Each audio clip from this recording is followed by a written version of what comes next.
सुजानगढ़ नामक गांव में प्रभा अपनी बेटी सुंदरी और पति बिरजू के साथ रहती थी। बिरजू गांव के ही एक होटल में काम किया करता था। उनका जीवन लगभग ठीक ठाक ही चल रहा था। ऐसे ही एक दिन प्रभा बिरजू से बोली, अजी आपकी तो सैलरी बढ़ ही नहीं रही है। जितनी सालों पहले थी उतनी आज भी है। हमारी बेटी अब बड़ी हो रही है, आखिर उसकी शादी के लिए अभी से पैसे जोड़ेंगे तभी तो उसकी शादी अच्छे से कर पाएंगे।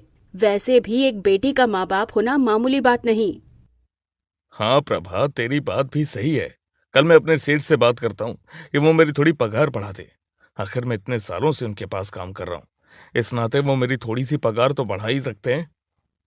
बिरजू को भी लगता है कि इतने सालों से काम करने पर भी उसकी सैलरी नहीं बढ़ी, लेकिन जब उसकी पत्नी उसे सैलरी के लिए कहती है तो उसे समझ आता है कि अब उसे अपने सेठ से बात करनी चाहिए। इसलिए अब अगले ही दिन बिरजू अपने सेठ से कहता है, सेठ जी, मैं बहुत दिनों से आपके यहाँ काम कर रहा हूँ, लेकिन आपने मेरी पगार अभी तक नहीं बढ़ाई।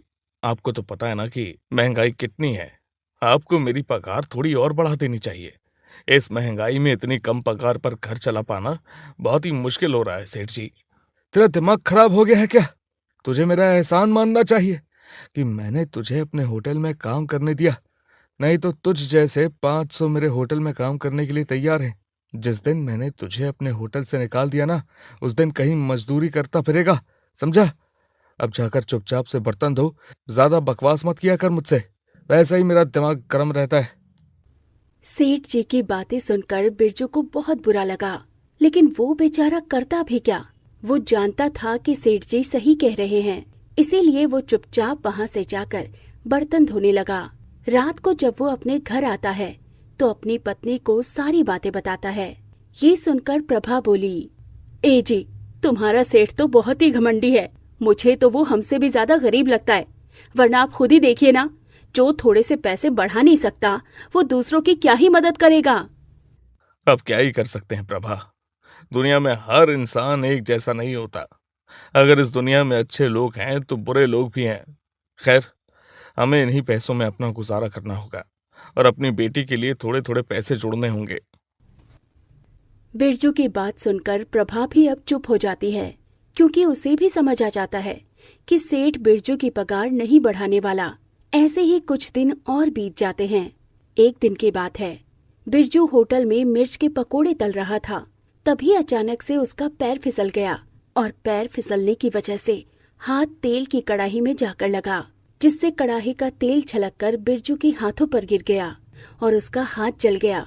हाथ जलने की वजह से वो दर्द बर्दाश्त नहीं कर पा रहा था, जिस कारण वो जोर जोर से चिल्लाने लगा। आ, मेरा हाथ जल गया। मेरा हाथ कोई है जो मेरी मदद कर सकता है? बिरजू की आवाज सुनकर अब सभी लोग वहां पर आ गए। सभी ने बिरजू के हाथ पर पानी डाला, लेकिन बिरजू के हाथों में बड़े बड़े छाले आ गए थे। पर सेठ ने जब ये देखा तो बोला, अरे कैसे काम करते हो भाई? तुमने तो अपने हाथ ही जला लिए, अब तुम मेरे यहाँ काम कैसे कर पाओगे? सेठ की बात सुनकर बिरजू का एक दोस्त बोला, सेठ जी, हादसा तो किसी के साथ भी हो सकता है, लेकिन बिरजू को इस समय अस्पताल ले जाने की जरूरत है। आप जल्दी से बिरजू को अस्पताल ले जाइए और उसका इलाज करवाइए। अरे भाई मुन्ना, मैं क्यों इसे अस्पताल ले जाऊं और मैं क्यों उसका इलाज करवाऊं? मैंने थोड़ी ना कहा था उसे कि वो अपने हाथ जला ले, हैं?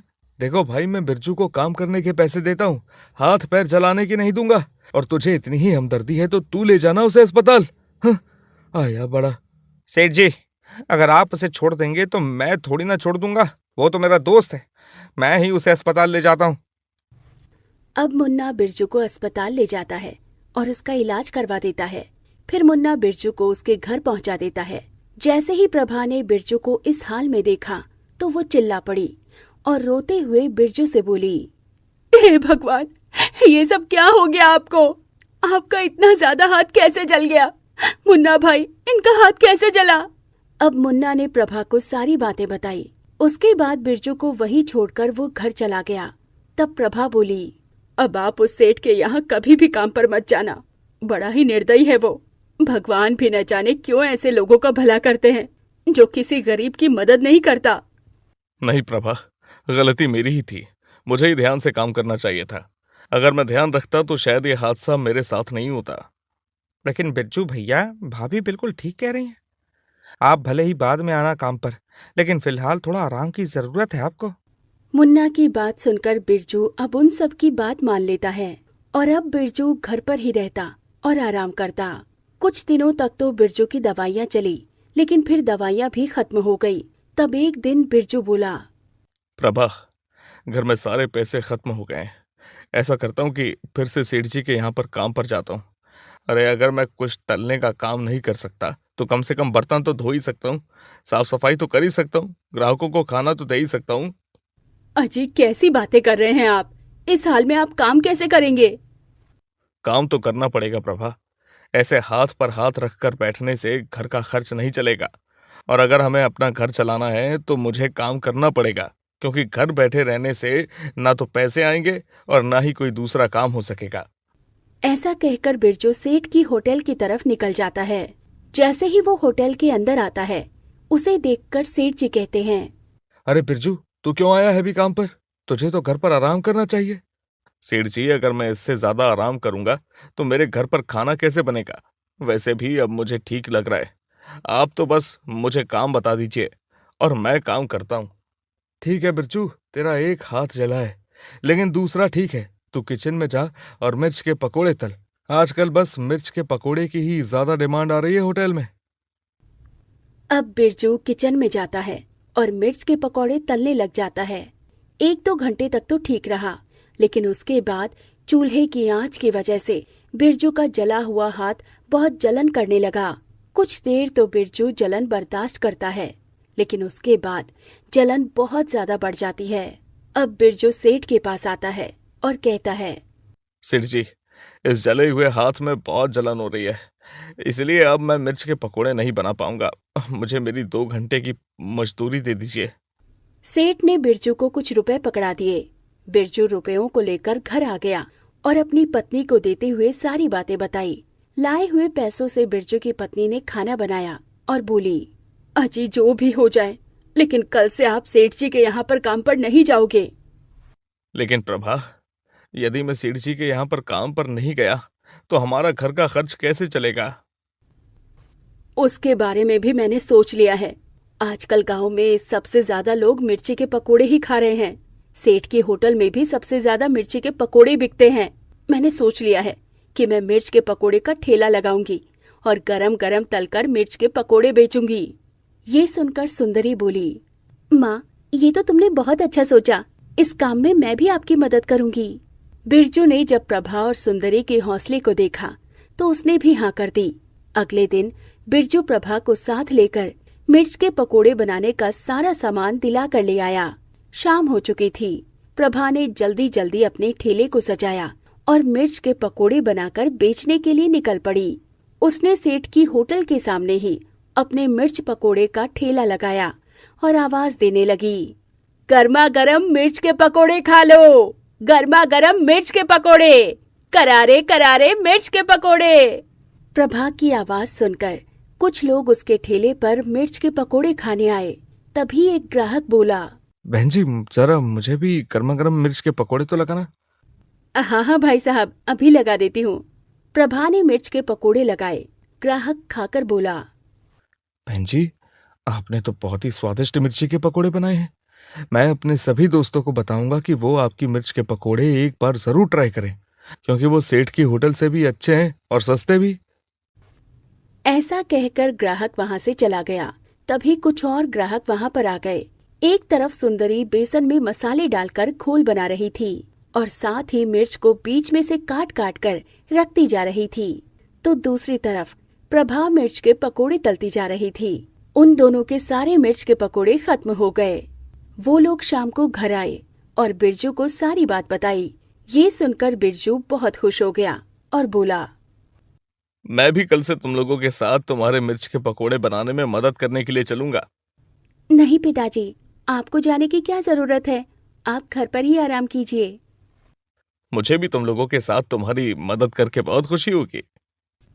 अगले दिन बिरजू अपनी पत्नी और बेटी के साथ ठेला लगाने के लिए चल पड़ा। उन लोगों ने मिर्च के पकोड़े बनाना शुरू किया और फिर एक के बाद एक ढेर सारे ग्राहक आने लगे। अब तो ये रोज की बात हो गई थी। लगभग 15 दिन बीत गए और उन लोगों के मिर्च के पकोड़े काफी मशहूर हो चुके थे। जब ये बात सेठ जी को पता चली तो वो प्रभा के ठेले पर आए और बोले, बहन जी, आपका ठेला काफी अच्छा चल रहा है। आप बिरजू की धर्मपत्नी है ना? हाँ सर जी, ये मेरी धर्मपत्नी ही है। बहन जी, मैंने सुना है कि आप काफी अच्छे मिर्च के पकोड़े बनाते हो। मैं चाह रहा था कि आप मेरी होटल में काम करते तो आपको अच्छी खासी पगार दूंगा। माफ कीजिएगा सेठ जी, लेकिन मैंने बड़ी मुश्किल से अपना काम जमाया है और मुझे अपना काम करना ही पसंद है। सेठ मायूस होकर वापस लौट गया और बिरजू और प्रभा एक दूसरे को देखकर मुस्कुराने लगे। धीरे धीरे उनकी दुकान मशहूर होती गई और उनके मिर्च पकोड़े बहुत अच्छे बिकने लगे और उनका जीवन खुशहाल चलने लगा।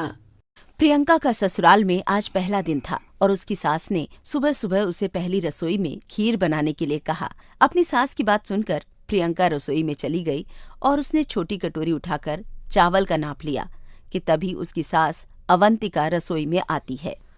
अरे प्रियंका, ये तुम क्या कर रही हो? इस कटोरी से नहीं, वो बड़ी कटोरी उतार लो। लेकिन मम्मी जी, हम तो 4 ही लोग हैं घर में, इतनी बड़ी कटोरी से तो पतीला भरकर खीर बनेगी। अरे मीठे की तो तुम बिल्कुल टेंशन मत लो, मीठा तो जितना बन जाए उतना कम है। चलो शाबाश, बड़ी वाली कटोरी से चावल का नाप लो और बड़े पतीले में खीर बनाओ। और हाँ, हमारे घर में किसी को शुगर नहीं है, इसलिए थोड़ा मीठा अच्छा ही रखना। और मम्मी जी, नमकीन में क्या बनाना है? कुछ भी बना लो, सब्जी रोटी बना लो। अवंतिका के वहाँ से चले जाने के बाद प्रियंका सोच में पड़ जाती है कि अरे, वो तो मीठा बिल्कुल भी पसंद नहीं करती, उसे तो नमकीन चाहिए। फिर वो अपने लिए क्या बनाए? तभी उसे एक बड़ा नमकीन का पैकेट दिखाई देता है। वो अपने लिए जल्दी से नमकीन एक बर्तन में निकालती है और उसमें प्याज टमाटर काट कर नींबू निचोड़ देती है। वहीं बड़े पतीले में खीर तैयार करती है और फिर सबको खाने के लिए देती है। अरे वाह बहू, मजा आ गया भाई, बहुत ही लाजवाब खीर बनाई है। सचमुच में तुम खीर क्यों नहीं खा रही हो? मैंने अपने लिए ये नमकीन की चाट बनाई है, वो मुझे मीठा पसंद नहीं है ना, इसलिए। वैसे मैंने सब्जी रोटी भी तैयार कर दी है। क्या कहा बहू तुमने? तुम्हें मीठा पसंद नहीं है?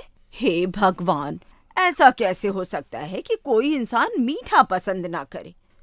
मीठे के बिना तो जिंदगी ही क्या है। बच्चा पैदा होता है तभी से मीठा शुरू हो जाता है और मरते टाइम तक सब लोगों को मीठा ही खिलाया जाता है। अरे भाग्यवान, इतनी अच्छी परिभाषा मीठे की।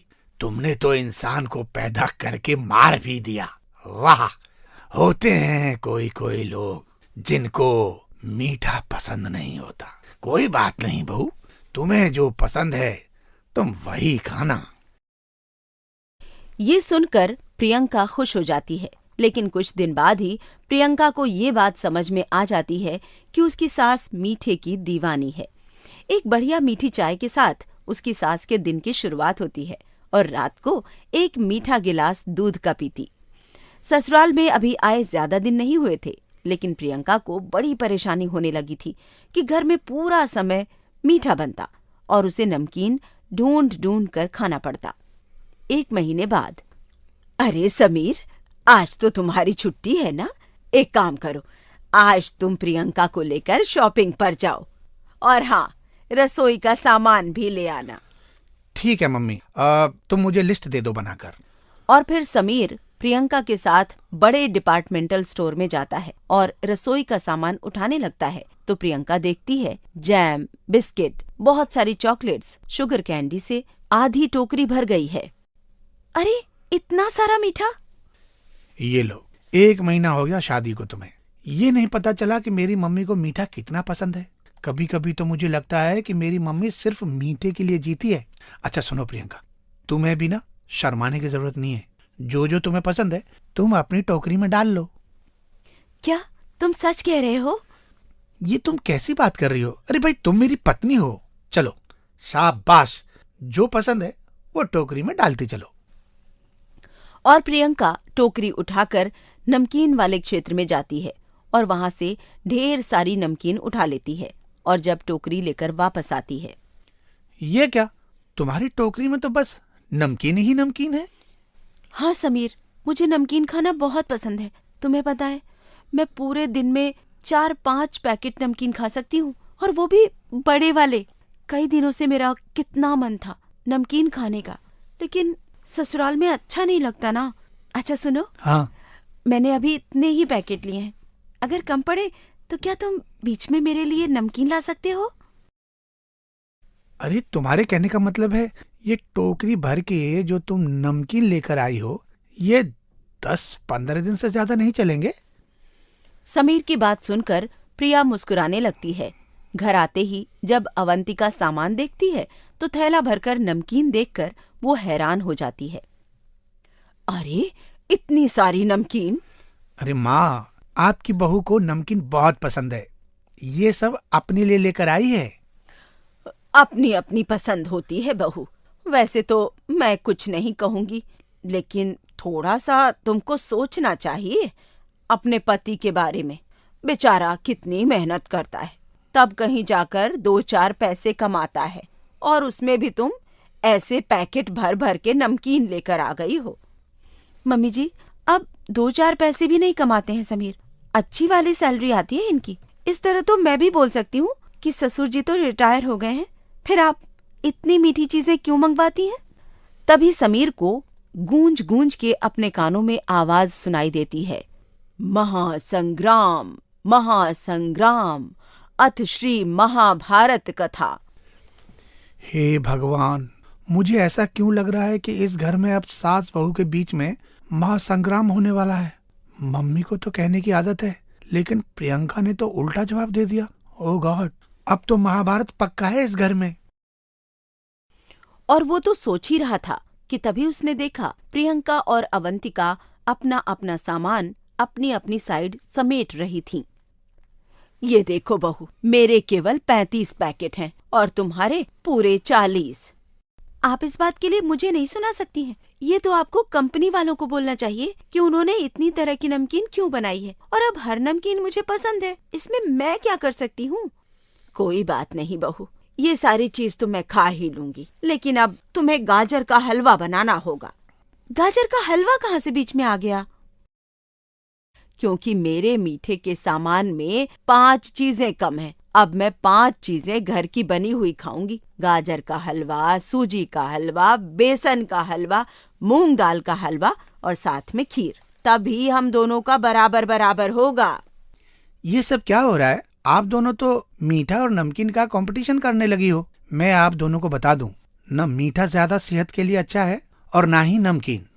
और समीर की बात को अनसुना कर सास और बहू ने सामान समेटा और रसोई में चली गईं। जहाँ प्रियंका गाजर के हलवे की तैयारी करने लगी, वहीं अवंतिका ने भी कढ़ाई में दूध डालकर गैस पर चढ़ा दिया। वैसे मम्मी जी, बुरा नहीं मानना, लेकिन इतना सारा मीठा खाकर क्या आपका मन अजीब नहीं हो जाता? ये तुम कैसी बातें कर रही हो बहू? भला मीठे से भी कभी किसी का मन अजीब हो जाता है। अगर मेरा बस चले तो मैं एक ऐसी जगह पर चली जाऊं जहां सिर्फ चॉकलेट के ही पेड़ हों, सारी मिठाइयाँ पत्तों की जगह लटकी हों। एक बात बता, तेरा भी तो मन करता है ना इसी तरह किसी नमकीन के पहाड़ पर जाकर रहने का? हाँ मम्मी जी, अब आपसे क्या झूठ बोलूं, मेरा भी बहुत मन करता है कि एक बहुत बड़ा ढेर हो अलग अलग तरह की नमकीनों का, और बस आँख खुलते ही मैं नमकीन खाने लगूं। सास बहू हंसने लगती हैं और फिर हलवा तैयार होता है। अवंतिका पहले ही अपने लिए एक बड़े से बर्तन में ढेर सारा गाजर का हलवा निकाल लेती है। अच्छा बहू सुनो, वो जो हमारे पड़ोस में वर्मा जी रहते हैं ना, उनके बेटे की कल रिसेप्शन है और हमें वहाँ जाना है। मैं तो ढेर सारा मीठा खाऊंगी। शादी के गरम गरम गुलाब जामुन बहुत अच्छे लगते हैं मुझे। क्या सच में? ये तो बहुत खुशी की बात है। कल तो मैं ढेर सारे गोलगप्पे खाऊंगी, चाट, पापड़ी, बेसन का चीला, पनीर टिक्का, मलाई चाप, सब कुछ। मम्मी जी, आप भी हलवा जरा घर का कम ही खाना, जो भी खाना है कल पार्टी में ही खाना। अगले दिन दोनों सास बहू तैयार होकर रिसेप्शन पार्टी में जाती हैं और अपना अपना कॉर्नर पकड़ लेती हैं। जहाँ अवंतिका सब मीठा खा रही थी, वहीं प्रियंका नमकीन ही नमकीन खा रही थी। बस इसीलिए ही मैं इन लोगों को बुलाना नहीं चाहता था। भाई अवंतिका जी का तो मुझे पता ही था कि कितना मीठा खाती है। अरे उनकी बहू को देखो, सारे नमकीन के स्टॉल पर जा चुकी है।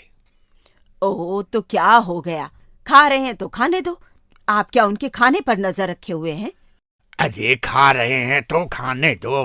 अरे जाकर एक बार उनका लिफाफा भी चेक करो, 500 से ज्यादा नहीं निकलेंगे। और खाना ये लोग 2500 से ऊपर का खा चुके हैं।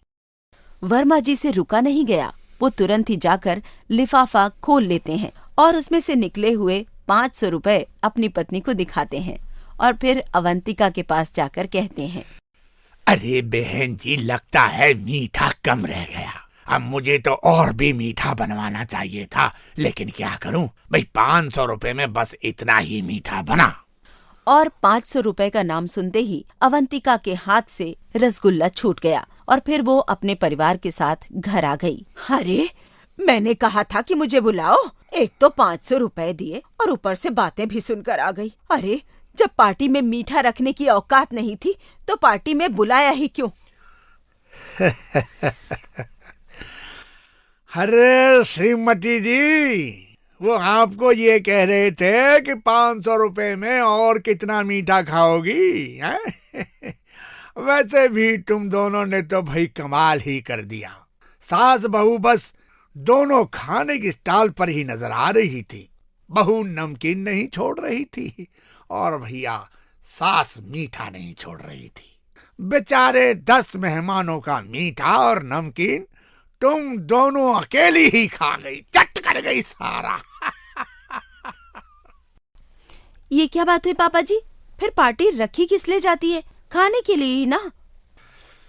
सही कह रही हो प्रियंका, खाने के लिए ही तो रखी जाती है, भरने के लिए नहीं। मुझे तो ऐसा लग रहा था तुम दोनों खा नहीं रही हो, अपने पेट को भर रही हो, भर। हाय हाय, कहना था तो 2 मिनट बाद कह लेते। कैसे रसगुल्ला हाथ से छूट गया। और अवंतिका की बात सुनकर उसका पति अपना सर पकड़ लेता है। अगले दिन सुबह, मुझे तो लगता है वर्मा की पार्टी में जाना ही नहीं चाहिए था। ऐसी नजर लगी कि ये देखो, पेट खराब हो गया मेरा।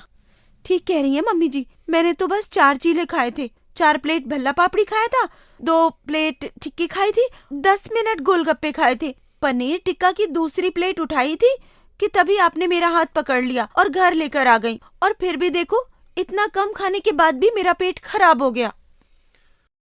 अरे भाई, आज तक तो केवल यही सुना था कि पति पत्नी की जोड़ियां भगवान बनाता है। पहली बार सास और बहू की जोड़ी भगवान ने बनाई है। एक को नमकीन पसंद है और एक को मीठा, और इतना खाने के बाद भी इनको लग रहा है कि इन्होंने कुछ नहीं खाया। ज्यादा बातें मत बना कर बैठ, जाकर दवाई लेकर आ। कि तभी समीर का दोस्त अपनी बहन की शादी का कार्ड लेकर आता है और सास बहू दोनों शादी का कार्ड देखकर खुश हो जाती हैं और कहती हैं, भगवान के घर देर है अंधेर नहीं। वहां पर खाना छूटा तो क्या हुआ, एक कार्ड और आ गया। अवंतिका और प्रियंका की बात सुनकर समीर हंस पड़ता है।